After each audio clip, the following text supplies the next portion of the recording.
اللہ کے رسول ہیں، آپ اللہ کے محبوب ہیں. اللہ اکبر. بے شک. اور یہی حدیبیہ کا مقام ہے.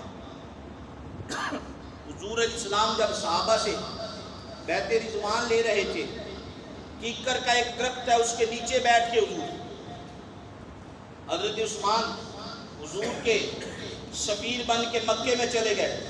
سرکار نے اپنا دایاں ہاتھ فضا کے اندر بلند کیا، بلند کر کے حضور نے فرمایا صحابہ گواہ ہو جاؤ، یہ ہاتھ میرا ہاتھ نہیں، یہ عثمان کا ہاتھ ہے. یہ ہاتھ میرا ہاتھ نہیں ہے، عثمان کا ہاتھ ہے. حضور نے فرمایا کہ بیعت عثمان کی طرف سے. سبحان اللہ. حضرت عثمان غنی رضی اللہ تعالیٰ فرماتے ہیں کہ جب مجھے پتا چل گیا کہ نبی علیہ السلام نے اپنے دائیں ہاتھ کو میرا ہاتھ قرار دیا ہے، حضرت عثمان غنی فرماتے ہیں زندگی بھر میں نے اپنا دائیں ہاتھ کبھی شرمگاہ کو نہیں لگایا. یہ تھا ادب، یہ تھی تعظیم. اللہ اکبر. حضرت ابو ہریرہ رضی اللہ تعالیٰ آ رہے، سامنے سے حضور کی زیارت ہوگی، آپ دوڑ کے نہ کہیں چھپ گئے. سبحان اللہ. چھپ گئے. اور جب دوبارہ حضور علیہ السلام سے ملاقات ہوئی تو میرے نبی نے پوچھا ابو ہریرہ کیوں چھپ گیا تھا؟ اللہ اکبر. وجہ کیا ہے؟ عرض کی یا رسول اللہ صلی اللہ علیہ وسلم میں تو آپ کا غلام ہوں، آپ سے کیسے چھپ سکتا ہوں؟ بے شک. آپ کی نظروں میں ہوں. لیکن بات یہ ہے کہ جب آپ تشریف لا رہے تھے تو سامنے سے میں آ رہا تھا تو میں تھا ناپاکی کی حالت میں. یا رسول اللہ میرے پہ غسل فرض تھا تو میں نے نہیں چاہا، میرے عشق نے گوارا نہیں کیا کہ یہ ناپاک جسم جو ہے نبی پاک صلی اللہ علیہ وسلم کے پاک تو اب یا رسول اللہ میں طہارت کر کے تمہاری بارگاہ میں حاضر ہو گیا ہوں. میرے نبی علیہ السلام نے فرمایا ابو ہریرہ مومن ناپاک نہیں رہتا. سبحان اللہ. مومن ناپاک نہیں رہتا. یارو صحابہ اکرام علیہ مردوان کا تو یہ انداز تھا. حضرت ثابت بن قیس نبی پاک صلی اللہ علیہ وسلم کے صحابی اور ان کو کم سنتا تھا. ان کو کم سنتا تھا. اونچی بولو، ان کو کم سنتا تھا. کم سنتا تھا. اور جس بندے کو کم سنتا ہو نا اس کی فطرت ہوتی ہے کہ وہ سمجھتا ہے کہ شاید اگلے بندے کو بھی کم سنتا ہے، وہ اونچی بولتا ہے. جس کو کم سنتا ہے وہ اونچی بولتا ہے. تو حضرت ثابت بن قیس رضی اللہ تعالیٰ حضور کی بارگاہ میں اونچی آواز سے ذرا کلام کیا کرتے تھے. تو جب اللہ تعالیٰ نے قرآن پاک کی آیت نازل فرما دی نا، اونچی آپ سبحان اللہ کہیں، ہم کو آیت سبحان اللہ. اللہ رب العزت کا پاک کلام یا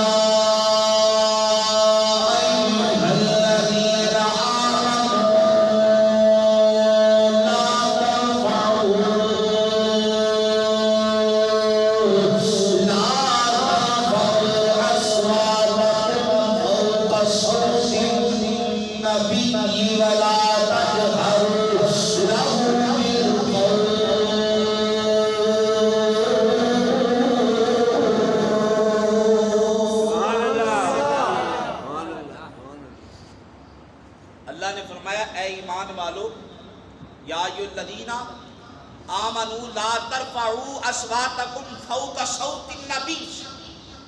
اے ایمان والو اپنی آوازوں کو میرے نبی کی آواز سے اونچا نہ کرو. اپنی آوازوں کو میرے نبی کی آواز سے پست رکھو، نیچا رکھو. اور آگے فرمایا کہ اس کی تمہیں سزا کیا ملے گی اگر تم نے میرے نبی کی آواز سے اونچا کلام کیا. اللہ اکبر. فرمایا ان تحبط اعمالکم وانتم لا تشعرون. تمہارے اعمال ضائع ہو جائیں گے، تمہارے اعمال حبط ہو جائیں گے. وانتم لا تشعرون، تمہیں اس چیز کی خبر ہی نہیں ہوگی. جب یہ آیت نازل ہوئی نا، حضرت ثابت بن قیس کو پتا چلا، آپ گھر میں چلے گئے، اپنے آپ کو ایک کمرے میں بند کر لیا اور رونا شروع کر دیا.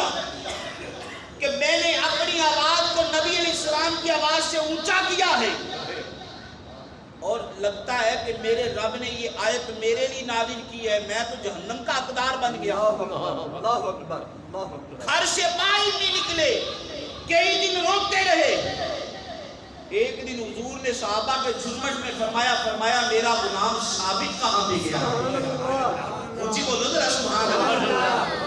کتنا خوش نصیب صحابی ہے کہ جس کا نام حضور کے لبوں میں آ گیا ہے، جس کو میرے آقا یاد فرما رہے ہیں۔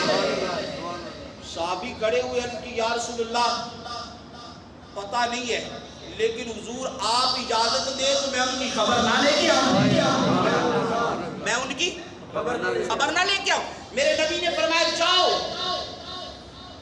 وہ صحابی حضرت ثابت بن قیس کے دروازے پہ پہنچے، اندر سے رونے کی آواز آ رہی ہے، کئی دن ہو گئے مسلسل رو رہے ہیں۔ دروازہ بجایا اور کہا کہ اے ثابت تجھے محبوب علیہ السلام یاد فرما رہے ہیں، حضور یاد کر رہے ہیں۔ عرض کی میں تو گستاخ ہو گیا ہوں، میں تو غلطی کر بیٹھا ہوں، میں تو شرمندہ ہوں، اور کئی دنوں سے گھر سے باہر نہیں نکلا، رو رہا ہوں۔ کہا چلو حضور کی بارگاہ میں، شاید حضور تمہاری نجات کا کوئی راستہ نکال دے۔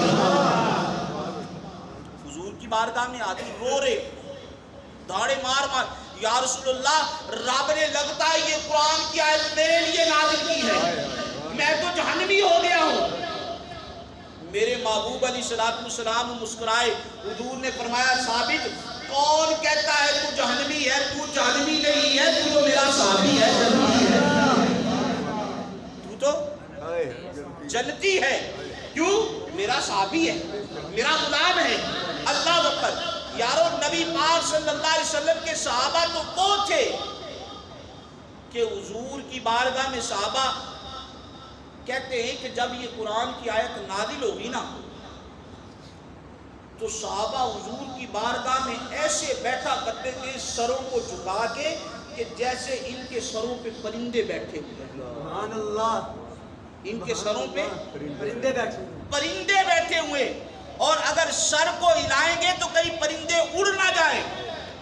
اور حضرت ابو بکر صدیق اس آیت کے بعد حضور سے اس انداز سے گفتگو کرتے کہ جیسے کوئی کسی کے کان میں گفتگو کر رہا ہو، سبحان اللہ، یعنی اتنا دھیما لہجہ، اتنی دھیمی آواز۔ اور حضرت عمر فاروق اعظم رضی اللہ تعالیٰ اتنا آہستہ بولتے کہ میرے نبی کو بارہا مرتبہ پوچھنا پڑتا عمر تو نے کیا کہا، عمر تو نے کیا کہا ہے، عمر تو نے کیا کہا ہے۔ اللہ اکبر۔ یارو یہ ہے میرے نبی علیہ السلام کا مقام، سبحان اللہ، یہ ہے میرے نبی علیہ السلام کی عظمت،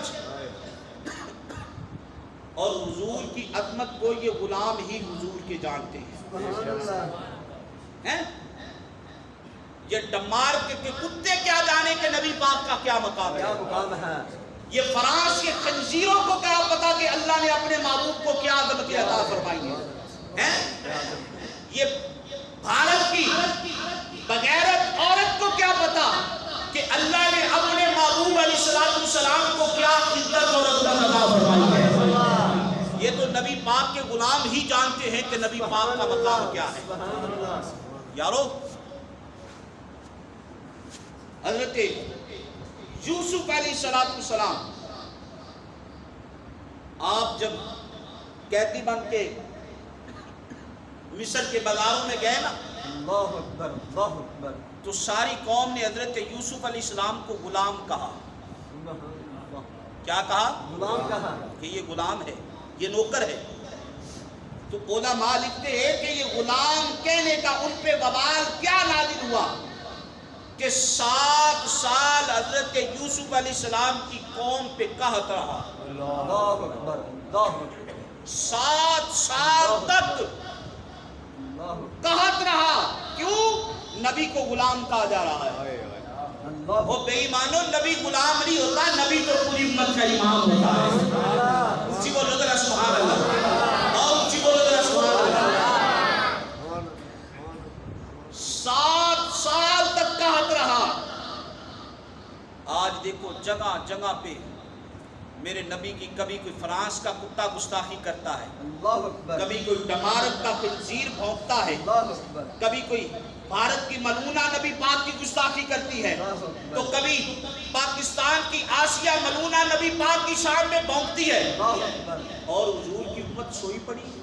اللہ اکبر آج ہمارے لیڈر کی توہین ہو، ہمیں احساس ہوتا ہے ہمارے لیڈر کی توہین ہوئی ہے، اللہ اکبر اللہ ہمارے قائد کی توہین ہوئی ہے، لیکن افسوس افسوس افسوس نہیں ہمیں احساس ہوتا تو نبی پاک کی توہین پہ احساس اللہ ہوتا۔ اکبر اللہ اکبر استغفر یہ بات یاد رکھو استغفر میرے بھائیوں، جب تک نبی پاک کی عظمت پہ ہم قربان نہیں ہوں گے ہماری کوئی چیز ہمارے کام نہیں آئے گی، بے شک حتیٰ کہ ہمارا ایمان بھی ہمیں فائدہ نہیں دے گا۔ ایمان بھی فائدہ اس وقت دے گا جب ہم نبی پاک کی عظمت پہ پہرا دیں گے، سبحان اللہ نبی پاک کی ناموس پہ پہرا دیں گے، انشاءاللہ اور جو نبی پاک کی ناموس پہ پہرا نہیں دیتا، اللہ حضور کا گستاخ ہوتا ہے، تو یارو اسے تو یہ دنیا کے کتے بھی اچھا نہیں سمجھتے، بے شک اسے تو دنیا کے کتے بھی اچھا نہیں اونچی سمجھتے بولو ذرا، دنیا کے کتے بھی اچھا نہیں سمجھتے کتوں کو بھی پتا ہے کہ نبی پاک کا کیا مقام ہے، سبحان اللہ نبی پاک کی کیا عظمت ہے، نبی پاک کی کیا شان ہے، کیوں میرے آقا ساری کائنات کے لیے نبی بن کے آئے ہیں، میرے آقا ساری کائنات کے لیے نبی نبی بن کے آئے ہیں۔ اعلان نبوت سے پہلے جو ہے نا کافروں سے رشتہ داری جائز تھی، کافروں سے رشتہ داری جائے تھے جائز تھی، اور نبی علیہ السلام نے اپنی 2 صاحبزادیوں کا نکاح جو ہے نا حضرت رقیہ اور حضرت ام کلثوم کا، یہ ابو جہل کے ابو لہب کے بیٹے عتبہ اور عتیبہ سے کیا ہوا تھا، اور جب محبوب علیہ السلام نے اعلان نبوت فرما دیا، ابو لہب جو ہے چونکہ ابو جہل یہ رشتے میں حضور کا چچا بھی لگتا ہے، کیا لگتا ہے؟ چچا اونچی بولو ذرا، کیا لگتا ہے؟ چچا بھی لگتا ہے۔ اس نے اپنے بیٹوں کو مجبور کیا، اس نے کہا محمد اپنے دین سے پھر گیا، اللہ اکبر اپنے آباء و اجداد کا دین چھوڑ دیا، اس نے نیا دین نکال لیا ہے، اب تم ایسے کرو جاؤ محمد کی بیٹیوں کو طلاق دے کے آؤ، اللہ اکبر اللہ اکبر اور مجبور کیا اپنے بچوں کو۔ اللہ اکبر عتبہ بھی چلا، عتیبہ بھی چلا۔ اب عتیبہ حضور کی بارگاہ میں عرض کرتا ہے کہ اے محمد، مجھے میرے ابا نے مجبور کیا ہے، اور ابا کی مجبوری کی وجہ سے میں تمہاری بیٹی کو طلاق دیتا ہوں۔ اللہ اکبر اللہ اکبر اللہ اکبر اور عتبہ آیا، عتبہ کے کہنے لگا ہے محمد، میں تجھے بھی اچھا نہیں سمجھتا، تیرے خدا کو بھی اچھا نہیں سمجھتا، تیرے دین کو بھی اچھا نہیں سمجھتا، اور تیری بیٹی کو بھی اچھا نہیں سمجھتا، اسے میں اپنے نکاح میں نہیں رکھتا، میں طلاق دیتا ہوں۔ محبوب علیہ السلام کا جب دل دکھایا، حضور نے ہاتھ اٹھائے تو میرے نبی کی دعا کبھی رائگاں جا سکتی، سبحان اللہ حضور نے دعا کی، اللہم صلِّ علیکا قلبا من کلابکا، اے اللہ اپنے کتوں میں سے ایک کتا اس پہ مسلط کر دے، اپنے کتوں میں سے ایک کتا اس پہ مسلط کر دے۔ باپ کے پاس گئے، باپ نے پوچھا ہاں طلاق دے آئے ہو؟ دے آئے جی۔ کیا کہا ہے؟ عتیبہ کہتا جی مجھے تو کوئی جواب نہیں دیا۔ عتبہ کہتا جی مجھے جواب دیا ہے محمد نے۔ کہا کیا جواب دیا ہے؟ کہا محمد نے کہا اللہم صلی علیکا قلبا من کلابکا، اے اللہ اپنے کتوں میں سے ایک کتا اس پہ مسلط کر دے۔ اب وہ بھی جانتا تھا کہ محمد جو کہہ دیتے ہیں وہ ہو جاتا ہے۔ کہنے لگا بیٹا پھر اب تیری خیر نہیں ہے۔ اللہ اکبر اونچی بولو ذرا سبحان اللہ، اور اونچی بولو ذرا سبحان اللہ۔ کہا بیٹا اب تیری خیر نہیں ہے، محمد نے جو کہہ دیا ہے وہ ہونا ہی ہونا ہے، اب تو اپنے آپ کو جنگلی کتوں سے بچا کے رکھنا، سبحان اللہ بے شک بچا کے رکھنا۔ کچھ دنوں کے بعد ایک تجارتی قافلہ ملک شام جانے لگا. بیٹے کو کہنے لگا بیٹا تو بھی تیاری کر. خود بھی ساتھ بہت بڑا قافلہ تیار کیا. راستے میں ایک گرجا آیا. کہا ہم یہاں رک لیتے ہیں کہ تھوڑی سی آبادی بھی ہے تو صبح جب ہوگی پھر آگے سفر شروع کر دیں گے. اللہ اکبر اللہ. اس گرجے کا پادری جو تھا گرجے سے نکلا اور قافلے کے مسافروں کو آ کے کہنے لگا کہ اپنا خیال رکھنا یار رات کو ایک شیر آتا ہے سبحان اللہ. اور کہیں ایسا نہ ہو کہ تمہیں نقصان پہنچا جائے. کہنے لگے ٹھیک ہے. اب جب ابو جہل نے سنا نا بڑا پریشان ہو گیا. قافلے کو والے کو کہنے لگا اچھا اس طرح کرو کہ جب رات کو سونا ہے نا تم نے اپنے بستر لگانے ہیں سائڈ پہ, درمیان میں رکھنا ہے تم نے سامان, اور سامان کے اوپر میرے بیٹے عتبہ کا تم نے بستر لگانا ہے. اللہ اکبر. کہا ٹھیک ہے سردار جو تیرا حکم ہوگا ہم مانیں گے اس پہ عمل کریں گے.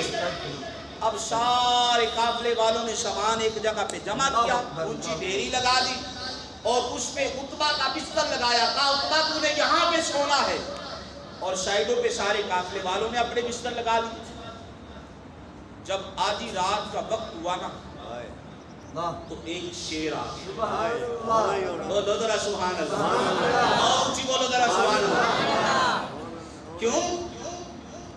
یہ درندوں کو بھی پتا ہے یہ نبی کا گستاخ ہے, درندے بھی جانتے ہیں اور گستاخوں کو یہ چرید پرید بھی پسند نہیں کرتے ہیں.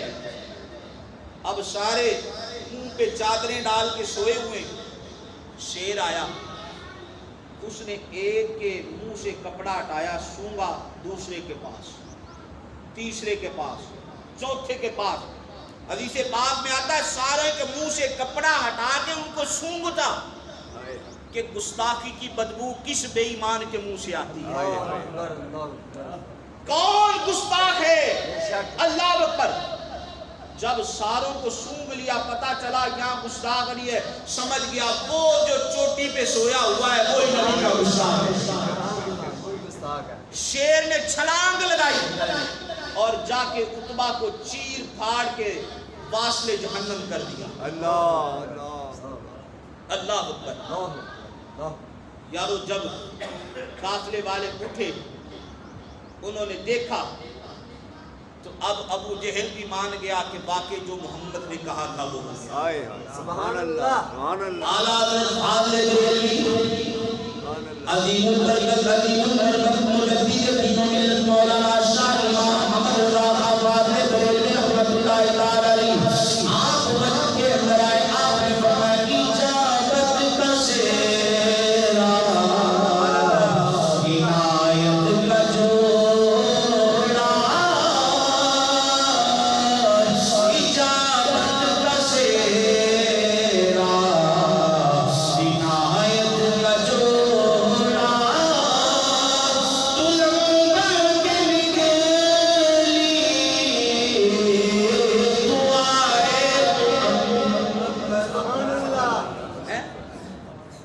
محبوب علیہ السلام کی دعا وہ دعا ہے کہ خدا کی قسم حضور کی دعا رائیگاہ نہیں جا سکتی ہے, نہیں جا سکتی ہے. اور علامہ اسماعیل حقی حنفی رحمۃ اللہ تعالی علیہ روح البیان شریف میں لکھتے ہیں کہ حضرت عمر فاروق اعظم کا زمانہ ہے.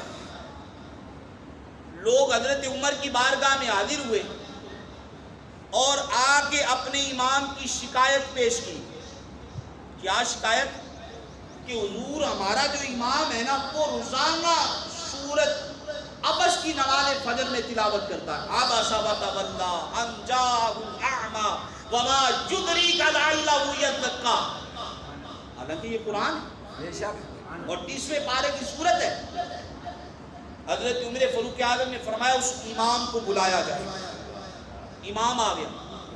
آپ نے پوچھا ہے تیرے مقتدی کہتے ہیں کہ تو روزانہ سورہ عبس کی تلاوت کرتا ہے.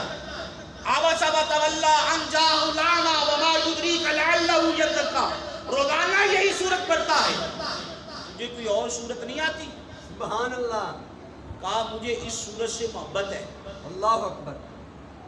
آپ نے فرمایا کیوں؟ کہا اس وجہ سے کہ اس صورت میں اللہ نے اپنے نبی کو جھڑکیاں دی. اللہ اکبر. اللہ اکبر. اللہ اکبر. اللہ اکبر. استغفر. استغفر. حضرت عمر فاروق اعظم جلال کے اندر آ گئے. آپ نے فرمایا او ظالم، تو قرآن بھی پڑھتا ہے تو نبی پاک کی توہین کی نیت سے پڑھتا ہے. آپ نے فرمایا رک، میں ابھی فیصلہ کرتا ہوں. اندر گئے، تلوار لے کے آئے اور فوری اس کا سر قلم کر دیا اور قیامت تک کے لیے ساری امت کو یہ سبق دے دیا کہ نبی پاک کے گستاخ کے ساتھ ایسا سلوک ہے. نبی پاک کے گستاخ کے ساتھ ایسا سلوک کرنا چاہیے. یارو نبی پاک کا جو گستاخ ہے وہ کسی صورت ہمیں قبول نہیں ہے. خدا کی قسم ہے ہم تو سب کچھ حضور کے نام پہ قربان کرنے کے لیے تیار ہیں. لیکن افسوس ہے مسلمانوں، آج ہماری وجہ سے، ہمارے حکمرانوں کی وجہ سے ان بے ایمانوں کو گستاخی کا موقع ملتا ہے. جب فرانس کا خنزیر میرے نبی پاک کے خاکے بنا رہا تھا، اسی وقت اگر اس کو سرکاری سطح پہ جواب مل جاتا تو آج ہائی لینڈ کے بندر کو بھی نبی کی گستاخی کا موقع نہ ملتا. آج بھارت کی بلونا کو بھی نبی پاک کی گستاخی کا موقع نہ ملتا. جب ہمارے حکمران خاموش رہے اور احتجاج کرنے والوں کو دہشت گرد کہا اور فسادی کہا تو پھر یہ نتیجہ ہمارے سامنے ہے. اور مسلمانوں، آج جب ہمارے نبی کی گستاخی ہوتی ہے ہمیں تھوڑا سا جذبہ آتا ہے، ہم جی مصنوعات کا بائیکاٹ کریں گے، ہم یہ کر دیں گے، وہ کر دیں گے، ریلیاں نکالتے، جلسے جلوس، 2 دن کے بعد ٹھنڈے ہو کے بیٹھ جاتے. اور ہوتا کیا ہے؟ وہاں ریلیوں میں نعرے لگا کے آ جاتے ہیں جی مصنوعات کا بائیکاٹ ہے، گستاخ رسول سے بیزار ہے، لیکن گھر میں آ کے پھر بھی انڈیا کی فلم لگا کے بیٹھ جاتے. ایسے ہے یا نہیں ہے؟ ایسے ہی ہے. مصنوعات کا بائیکاٹ کیا کرو گے تم؟ ہمارے پاس ہے بھی کیا؟ آج ہر چیز تو ہمارے پاس یہود و نصارہ کی بنی ہوئی آ رہی ہے. بائیکاٹ کرنا ہے تو عملی بائیکاٹ کرو. اگر وہ ملعونہ بھونکی ہے میرے نبی کی معراج پہ، اس نے حضرت ہم عائشہ صدیقہ کی گستاخی کی ہے، اور یہ وہ پاک طیب مطہر خاتون ہے کہ جس کی باقی اللہ نے قرآن کی 18 آیتوں میں بیان کی. تو ان گستاخوں کا ہم عملی بائیکاٹ کریں یار، عملی بائیکاٹ کریں. ہم اپنی مساجد بنائیں. اگر محلے میں ایک مسجد ہے ہم 3 کا اعلان کر دیں. اگر ہمارے محلے میں ایک مدرسہ ہے ہم 4 کا اعلان کریں. اگر مسجد میں نماز کے وقت 10 نمازی ہوتے ہیں تو سارا محلہ کے ہیں بھارت نے ہمارے نبی کی گستاخی کی ہے، لو آج کے بعد ہم اپنی مسجد کو آباد کریں. ہم نماز پڑھنے کے لیے مسجد میں جائیں گے. یہ بھارت نے ہمارے نبی کی توہین کی ہے، لو آج کے بعد ہم داڑھی رکھ کے عملی بائیکاٹ بھارت کا کریں گے. لو یوں جب مسجدیں ہماری آباد ہو جائیں گی، ہم سکولوں سے ہٹا کے بچوں کو مدرسوں میں بھیج دیں گے، بچوں کو عالم بنائیں گے، حافظ بنائیں گے، قاری بنائیں گے. خدا کی قسم ہے دوبارہ انگریز میرے نبی کی توہین نہیں کرے گا. جب انگریز کا عملی بائیکاٹ ہوگا، انگریز کا نصاب ہم اپنے پاؤں کے تلے رون دیں گے. لے سکولوں میں تیرا نصاب پڑھایا جا رہا ہے، ہم تیرے نصاب پہ تھوکتے ہیں، ہم اپنے بچوں کو رب کا قرآن پڑھائیں گے. یارو انگریز کی مجال ہی نہیں ہے. لیکن آج غلطیاں ہماری ہیں، ہماری وجہ سے ان بے ایمانوں کو موقع ملتا ہے، ہماری وجہ سے یہ بے ایمان نبی پاک کی گستاخی کرتے ہیں. تو میرے بھائی عملی بائیکاٹ کریں، مصنوعات کا بائیکاٹ ہم نہیں کر سکتے. ہاں ٹھیک ہے، ایک یہ ایمانی تقاضا ہے، عشق کا جنون ہے، جذبہ ہے کہ اگر نعرہ لگاتے ہیں تو غلط نہیں ہے، ٹھیک ہے، لیکن ہم کر نہیں سکتے. ایسے ہے یا نہیں؟ عملی بائیکاٹ کرو، عملی. یہ مسجد کو آباد کرو، نماز کی طرف آؤ، قرآن کے احکامات پہ عمل کرو. آج اللہ نے ہمارے سے بارشیں روک لی, ساری قوم بارش مانگ رہی ہے, یا اللہ بارش دے, بارش دے, تڑپ رہے ہیں, بچے بلک رہے ہیں. چولستان میں دیکھیں کتنی شہادتیں ہو گئی, کتنے جانور پیاسے مر گئے, اللہ اکبر, اللہ اکبر. یہ سب لیکن ہمارے رب نے کمزوری بارش ہیں. نہیں بھیجی. کیا؟ میرے نبی نے فرمایا قوم جب زکوٰۃ روک لیتی ہے, اللہ اکبر, اپنے مال کی زکوٰۃ نہیں دیتی, تو اللہ تعالیٰ ایسی قوم سے بارش کو روک لیتا. اللہ اکبر, اللہ اکبر. آج مہنگائی کا رونا ہر بندہ رو رہا ہے. بے شک. مہنگائی بہت ہوگی, مہنگائی بہت ہوگی, ہائے مہنگائی بہت ہوگی. مہنگائی نے ہماری کمر توڑ دی. لیکن میرے نبی نے فرمایا مہنگائی کب ہوتی ہے؟ جب امت ناپ تول میں کمی کرتی ہے تب مہنگائی ہو جاتی ہے. بے شک, بے شک. بتائیں آج ناپ تول میں کمی ہو رہی ہے یا نہیں ہو ہو رہی ہے. یہ ہی کو لے لیں, 1 kg 1 کلو پر لکھا ہوتا ہے, لیکن جب آپ اس کا وزن کریں گے یہ 850 یا 900 گرام ہوتا ہے. ایسے ہی ہے. یوں دیگر چیزیں لے لیں, پیکنگ والی چیزیں لے لیں, یہ ساری کم ہوتی ہے. کم ہے, کم ہے. جتنا وزن بتایا جاتا ہے اتنا وزن نہیں ہوتا. نہیں ہوتا, کم ہے. پھر یہ مال بیچنے والے انہوں نے کنڈے کے ساتھ کوئی ایسا معاملہ کیا ہوتا ہے کہ ہمیشہ چیز کم دی جاتی ہے. وہاں سے لے کے آپ دوسری جگہ پہ آ کے تولیں گے, چیز کم نکلے گی. ایسے ہی ہے. خدا کسی پہ ظلم نہیں کرتا. صحیح کرتا. آج یہ ظلم ہم اپنی جانوں پہ خود کر رہے ہیں. ایسے ہی ہے. اگر ہم چاہتے ہیں رب بارش دے, ہمیں اپنے مال کی زکوٰۃ دینی چاہیے, بے شک, ہمیں صدقہ خیرات کرنا چاہیے. بے شک. اگر چاہتے ہیں کہ مہنگائی ختم ہو جائے, ہم ناپ تول درست کر لیں. انشاءاللہ. اللہ تعالیٰ عمل کی توفیق عطا فرمائے. آمین.